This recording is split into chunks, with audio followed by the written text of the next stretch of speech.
Greetings and welcome to the Brown Paper Bag series. I am with your co-host, Mr. a.kola, a.kola. Thank you. I'm here with your host, Mr. Brandon Lewis, and today we have my personal friend, Mr. David Ngenga. See what's in the bag? I get the bag. Yeah, you can pull it out.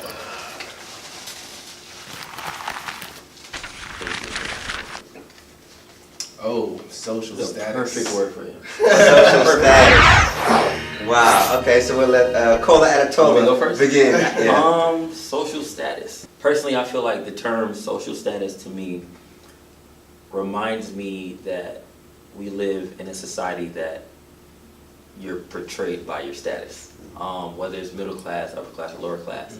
In addition to that, actually, who knows you, who you know, and the position you're willing to, or you're able to portray with those factors in mind.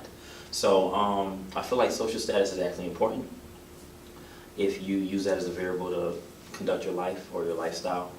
Me personally, I have a lot of people who know me, and I know a lot of people, and I'm able to connect others through my social status. So I use it in a positive sense. That might not be for everyone, but I use social status as a positive thing. That's my piece. Okay, so social status to me is sort of like a facade. It's like this image, this idea that we want to portray that may not necessarily coincide with really who we are. And what I mean by that is, I've been in certain situations or events, and I understand the idea of code switching and changing according to where you are in the environment, but sometimes I feel like I lose a piece of myself with the things that I try to talk about with someone that really I don't even have a particular interest in, but I try to say these things to act like I'm in the know or to impress them, to make them think that I'm better, or you know what I mean, like than what I really even subscribe to. So I think that social status, a lot of times, it warps our mind to this idea that we have to be a particular thing in order to be successful. And what I mean by that also is, like, I've met people that are poor, that have beautiful families, and they take care of their families as best as they can. And I think that that is a beautiful thing. However, according to social status, they're poor, you know what I mean? Or you place them in a certain box, but they may be much more successful, and because the rich person may have the nannies and other things and never even be around their family. So who actually has like this social status? From an image perspective, we trump one over the other. And so really, I just think it constructs and pollutes our mind as human beings. That's all you, bro. Social status. For me, I guess the first thing that came to my mind was when I went to Kenya that one summer. Yeah. I met this guy. He was an artist. He's a dope artist, really good, brilliant guy. And I used to talk to him every day. He was like a security guard where my aunt lived, and I used to talk to him every day. I got a chance to talk to him, and he was like, "Man, I envy you." You know what I'm saying? And I was like, "Why?" He's like, "'Cause in America, you guys, your government fears your people, but here, like, we fear our government, and he talked to me about a lot of things where it just kind of felt like he was stuck where he was, no matter what he did, right? Whereas here, you hear so many thousands of stories of people being at one social status and not liking it there, and then moving up, whereas in other places that social status tends to be more rigid, depending on the country. So when I think of social status, I think of I'm lucky, I guess, to be here where that can change, but even when it does change, I always tell a.kola, like, I would hate to be famous. Being famous is something I never want to walk into a room and be recognizable and people already have a narrative of who I am before I get to, the chance to express that for myself. So. Interesting. Thank you. All right. Thank you, everyone, for your comments on social status. And if you have a comment that you would like to make about social status, some things that we may have missed or didn't think about in a certain way, please leave your comments, and we'll try to take a look at them and hopefully get a chance to read one of the things that you left behind so that we can share it with the rest of the world. Okay? Indeed. So today is a special show. I'm here with one of my great friends, Mr. David Ngenga. I would give him a title, but he's a man of many things, and he doesn't want to be subjected to one title. So it's a pleasure. Thank you for coming on the show. And I want to start off by the story of how we met, but it'll take too long for the audience. So I would jump into the first question. What is 3 areas you would give to, like, your best qualities or traits or characteristics about yourself? Like my own? 3. Yeah. Do I have that many? According to you, no. Me, you got about 17. I'd say number 1 is maybe my ability to see things from someone else's perspective. Like if somebody is, I don't want to make it seem like I'm this holier than thou person, but if somebody's like really angry or really just treats me in the wrong way, I just feel like everything that happens there is a reason behind it or a cause. It might not be a good reason, it might be a terrible reason, but I always try to think like, man, what if this guy, his kid got in a car accident today, and Right. I lash back at him and I don't really know what's going on. So Situation, yeah. just being able to kind of like silence my ego for a little bit and try to understand things from other people's perspective. 2, I would say my ability to interact with people. I love observing people, whether it's a 2-year-old or a 90-year-old. I always feel like there's something you can learn from everybody. So, and that's helped me out a lot. Like I've learned things from people who other people wouldn't necessarily consider learning from. Like Brandon and I were talking earlier before the show, and he spoke about homeless people, and how a lot of people just walk by them and have a preconceived notion of who that person is because of the situation they're in. I'll like grab lunch, I'll just make a double order of whatever I got at Chipotle, and I'll sit down with one of them and just talk to them, So that I've learned so much from people who, if I didn't pause to think, I might not have, got that lesson from them. And I'd say 3, third quality would be, man, I don't know, I think,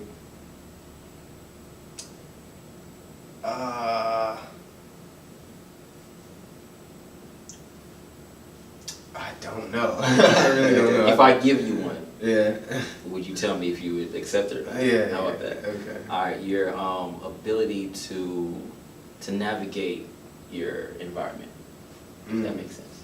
Would you accept that as one of your? Yeah, but I feel like that ties into the other first 2. Yeah, the other first 2, just being able to just pause and understand where I'm at in the space I'm in and the people I'm with, and then interacting with them based off of that. So. All right, that's wrong.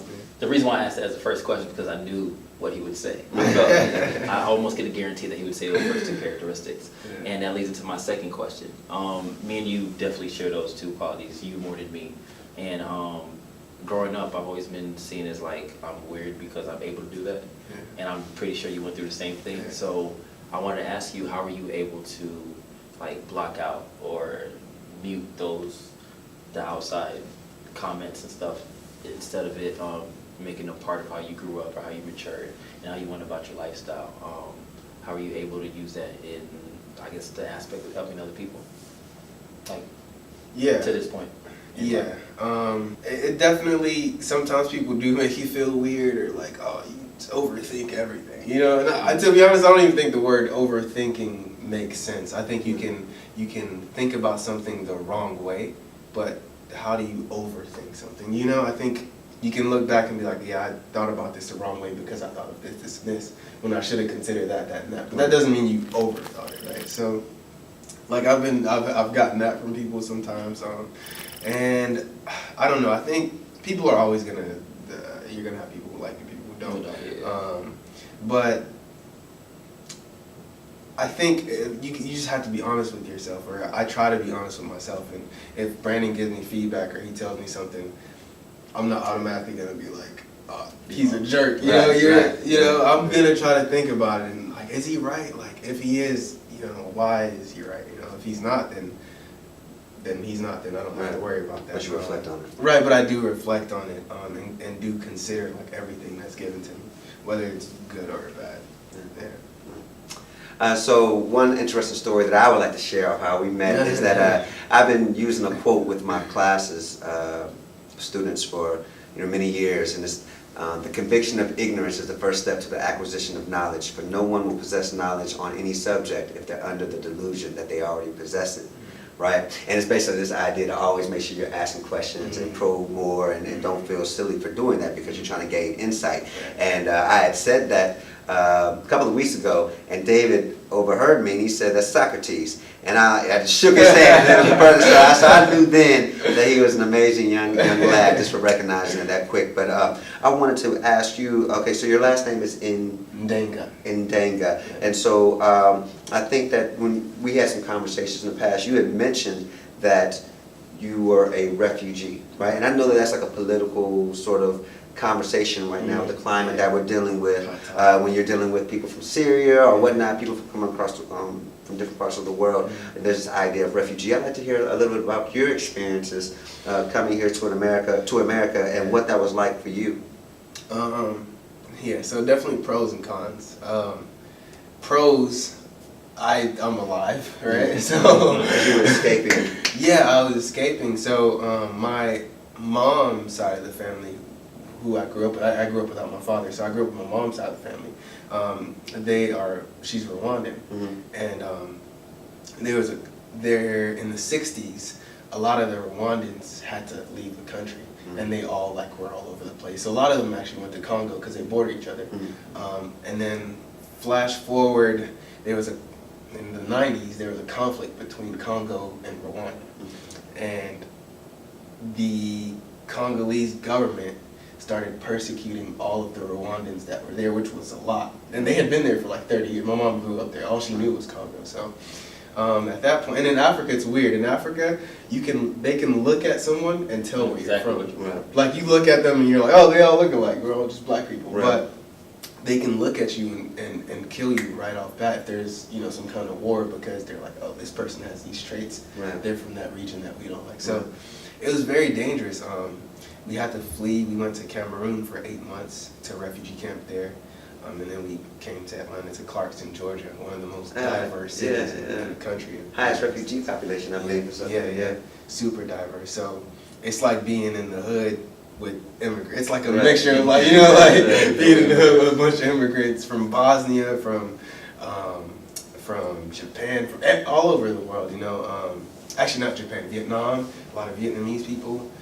So it was good in the sense that we got to escape that, because I have family members who died in the war. But it was tough navigating through American culture coming here.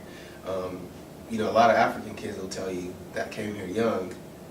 You get a lot of discrimination from black people, from African Americans, and they treat you a certain way for being African. And now that I'm older, oh, it's because of what they show on TV, and everybody thinks we're running around, I don't know, naked on elephants or whatever it may be, and it's that's not what it is, but that's all they see on TV. So now I get it, but when I was a kid, I was like, why is everyone treating me like this? And especially the black kids, I'm like, we look alike, but I guess we're not alike. We are different. Obviously, they're treating me different. So that was tough.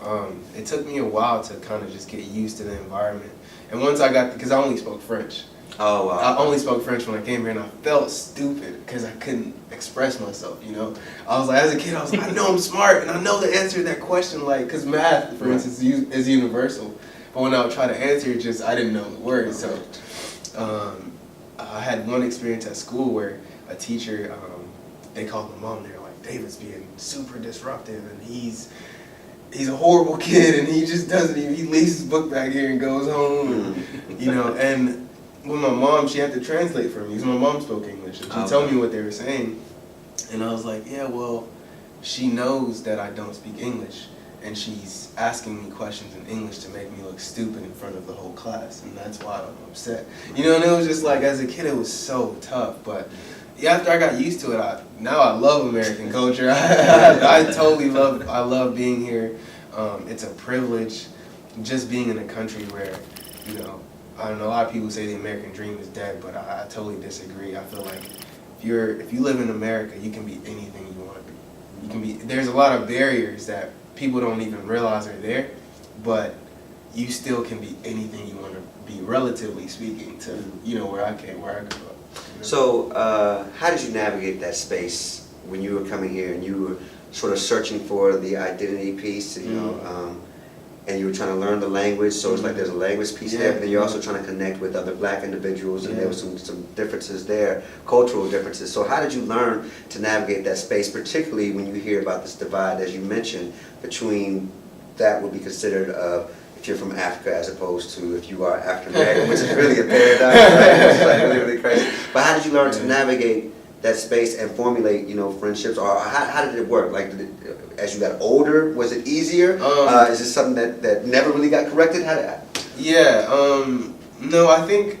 And let me tell you why I asked. I'm sorry. I've heard a lot of comments, from people from Africa that have moved here that have made comments about Black Americans saying that, Black Americans are so lazy. We had to work hard, but then I've heard on the other end from Black Americans like, they're coming here, and it's some of those images that or if you say that you're African, I'm not African, so it's all going back to Chica Kua and his discussion, so what did that look like when you were trying to navigate that divide?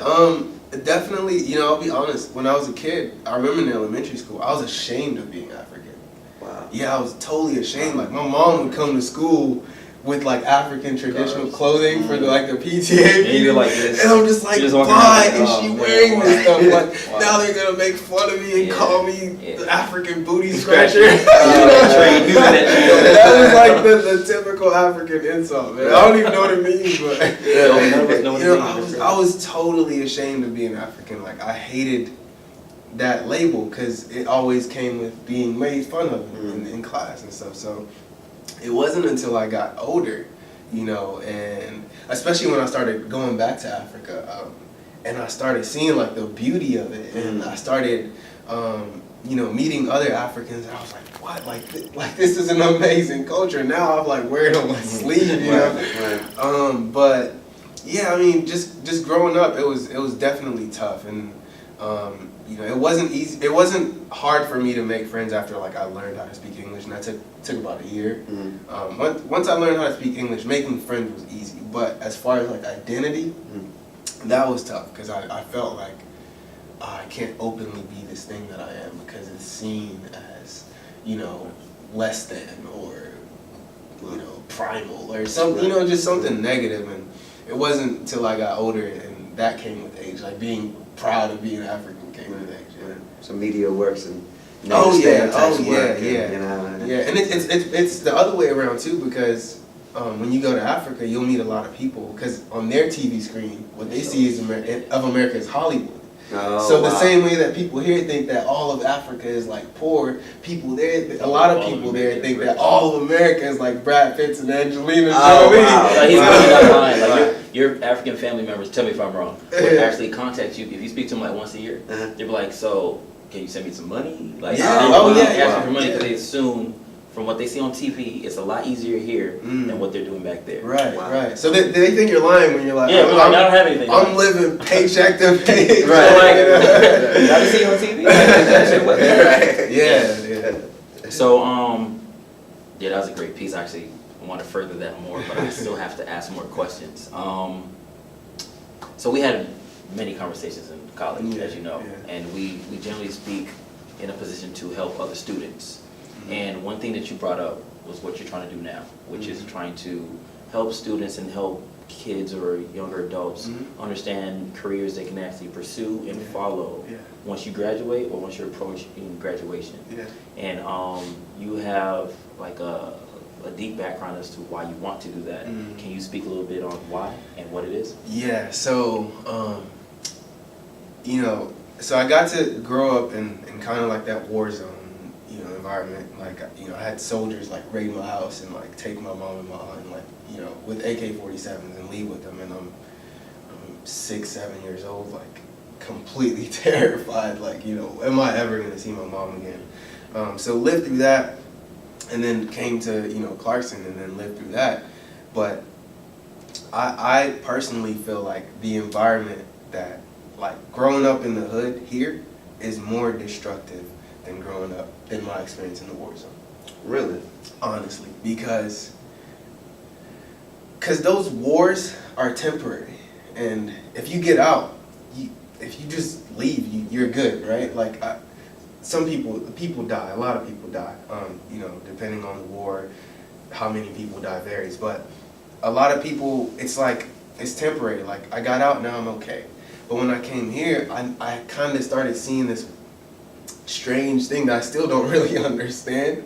I would see kids growing up in this environment, and like their grandfather grew up here, and their father grew up here, and now they're growing up here in poverty, and it just doesn't, it almost seems like it's not getting better. And you know, it's like, I'd rather have that temporary horrible thing, and then once it's over, it's over. Or once I get out, I'm good and I'm free and I can live whatever life I want to live, than to be stuck in this weird trapped thing that I don't really understand yet.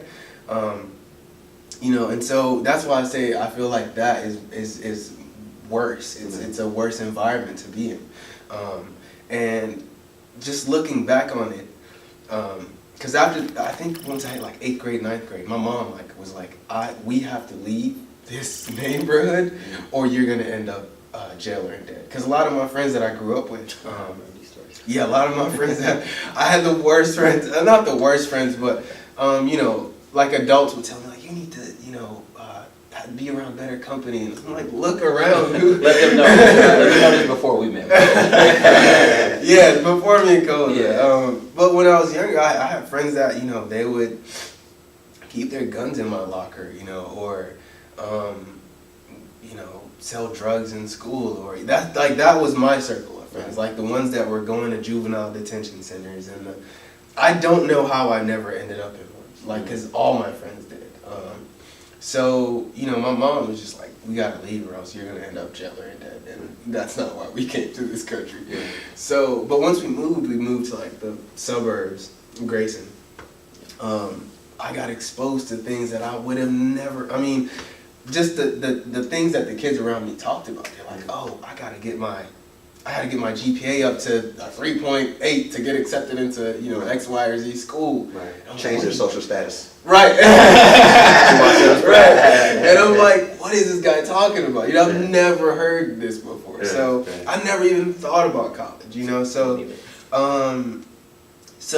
you know, now in hindsight, I feel like, so in my opinion, one of the biggest barriers or obstacles for people in that environment here in America is a lack of exposure. They don't know, you know, like there's tons of smart kids in those, brilliant kids in those environments, but they don't know what's available to them, right? Like if you only see, you know, rappers on TV, drug dealers in your neighborhood, or, you know, I don't know, singers or whoever, and you're like, oh, well, if I want to be successful, if I want to get out of this, what, I see that, and this, right? So, but when I moved out of that environment, I was like, oh, you could be a web designer? What's that? Tell me more about that. Or, you know, you could be a software developer? I never heard of that. What does that mean, right? So, it's just they don't know, right? So, I feel like a project that I want to work on in the near future is somehow bringing that exposure to these kids in these neighborhoods and telling them, you know, hey, look at Brandon Lewis, look at a.kola, you know, let him talk to you about being a professor, let him talk to you about being a videographer, photographer, and a million of things that he does, right? Yeah, and kind of introducing that to them and giving them options, right? Giving them hope, and I'm sure it's easier said than done. But I definitely would like to explore that solution in the near future. I have one final question that I'd like to kind of, as I'm reflecting upon maybe the answers that you've given, and very deep brother, man. I truly appreciate the insight that you provided. You know, so we talked about the whole idea of like social status, right? Yeah. And then you also mentioned this idea of the American dream, and I want to hear about how you internalized and this whole thought about American dream. What is that to you? Because, you know, I guess to me, when I'm thinking about my own college experiences and trying to change my social status and getting into debt and all these different things, you know, I'm wondering from a college person's perspective, and especially from an intelligent one like yourself, what is the American dream to you now that you're on the cusp of graduating college and stepping out into this world? To me, the American dream is I mean, it doesn't necessarily have to involve college at all, actually. I hated college for the majority of the time I was in it. Till last week. Yeah, right. But to me, the American dream is being able to see something, right? To see an end goal, and saying like, I can reach that if I just do like X, Y, and Z, right? And no one's gonna hold me back. No one's going to get in my way, you know? Because in a lot of countries, it's like, oh, Brandon, because you're this, this, and that, you will never be this, right? But I feel like here in America, it's not that way. I mean, anybody can do anything, right? I have a very close friend of mine. His dad never went to college. He has an online business, and he makes like $300,000 a month. A month. A month. A month. Yeah. A month. Right. He never went to college. I like sat down and talked to him for like 2 hours one day, and I was like, wow, like this is crazy. Like this is the kind of thing that, you know, like this is America, man. Like this is the beauty of America, and it's like, if you just, and here, like you can kind of talk to anybody. Like I can approach anyone in the street, and social status isn't as big of a deal here as it is in other places. You know, here I can approach a millionaire and just, hey, can I get 15 minutes to, you know, and they're like, yeah, sure, kid. You know, yeah. So I think to me that's what the American dream means. It's just that you can come to this country and you can set your sight on something, whether it involves college or not, and become that thing. Yeah. That's real. Great. Once again, I definitely appreciate you. Normally during this segment, this is where we speak on the book of the week, and book of the week meaning anything that you've read or that you would recommend someone else to read that you can gain from. So do you have a book of the week for the people? So my book of the week, I actually didn't read it. I do a lot of audiobooks. I just listen to them in the car when I'm washing dishes.